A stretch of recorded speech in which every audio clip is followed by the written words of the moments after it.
Assalamualaikum warahmatullahi wabarakatuh. Perkenalkan, saya Reni Anggariani. Saya dari kelas manajemen 2401. Di sini saya akan menjelaskan tentang kebijakan moneter, mulai dari pengertian sampai dengan contoh-contohnya. Tapi teman-teman jangan skip dulu ya video aku. Yang pertama adalah pengertian dari kebijakan moneter. Penting bagi kita untuk mengetahui pengertian dari kebijakan moneter.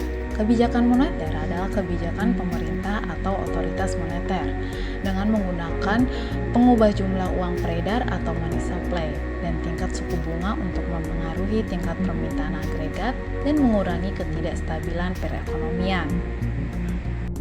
Nah, berikut tadi adalah pengertian dari kebijakan moneter. Sekarang saya akan menjelaskan apa aja tujuan dari kebijakan moneter. Tujuan kebijakan moneter. Dalam Undang-Undang Nomor 3 Tahun 2004, tujuan kebijakan moneter terbagi menjadi 4 bagian, yaitu 1. Menjamin stabilitas ekonomi dan meningkatkan pertumbuhan ekonomi. Hal ini dapat melalui keseimbangan arus barang atau jasa dengan peredaran uang. Oleh karena itu, kebijakan moneter adalah menjaga kestabilan ekonomi melalui pengaturan dan penempatan terkait peredaran uang di masyarakat. 2. Mengendalikan inflasi. Agar inflasi dapat ditekan, maka Bank Indonesia menetapkan kebijakan bertujuan mengurangi uang yang beredar di masyarakat dan menjaga ketersediaan uang di bank. 3. Meningkatkan lapangan pekerjaan.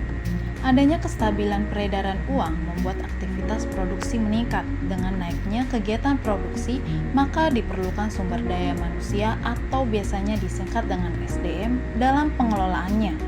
Hal ini mampu menyerap tenaga kerja dengan ketersediaan lapangan pekerjaan. 4. Melindungi kestabilitas harga barang di pasar. Tujuan kebijakan moneter diharapkan mampu melindungi kestabilitas harga barang yang di pasar, di mana ketika harga stabil maka bisa menumbuhkan rasa percaya masyarakat terhadap tingkat harga sekarang dan di masa yang akan datang, sehingga daya beli antara periode tetap sama dan stabil. Harga ini bisa diatur melalui keseimbangan peredaran uang, permintaan barang, dan juga produksi barang. Nah, tadi kan kita sudah membahas tentang tujuan-tujuan dari kebijakan moneter. Sekarang kita beralih nih ke jenis-jenis kebijakan moneter. Lalu, jenis-jenis kebijakan moneter itu apa aja? Jenis-jenis kebijakan moneter. Dalam mengambil keputusan terkait peredaran uang, Bank Indonesia sendiri menggunakan 2 jenis kebijakan moneter.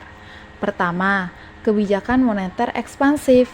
Kebijakan moneter ekspansif adalah kebijakan moneter yang melakukan pengelolaan dan pengaturan peredaran uang dalam aktivitas ekonomi dengan tujuan meningkatkan peredaran uang di masyarakat, roda perekonomian dapat meningkat. Wujud dari kebijakan moneter ekspansif berupa peningkatan pembelian sekuritas pemerintah oleh Bank Indonesia, penurunan suku bunga, dan menurunkan persyaratan percadangan untuk bank. Yang kedua, kebijakan moneter kontraktif. Kebijakan moneter kontraktif diambil sebagai langkah mengurangi peredaran uang di masyarakat saat terjadi inflasi.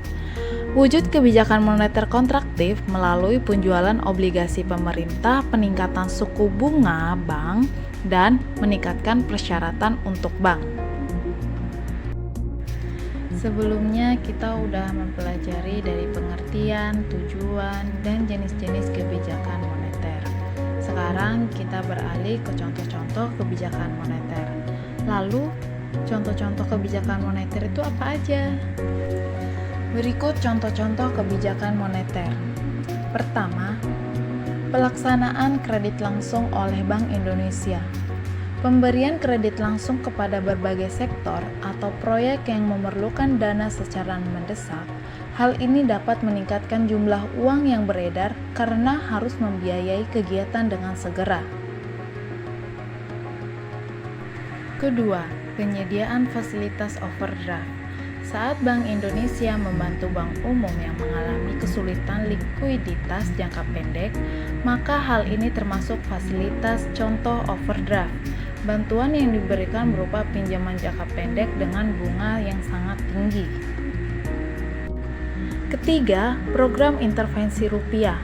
Contoh kebijakan moneter ini dengan cara proses pinjam-meminjam dana secara langsung di pasar uang antar bank dalam periode 7 hari. Hal ini upaya mendukung instrumen kegiatan operasi pasar terbuka. Berikut materi yang bisa saya sampaikan kepada teman-teman. Semoga bisa bermanfaat bagi kita semua, dan jangan lupa share ke teman-teman semua ya. Bye bye. Wassalamualaikum.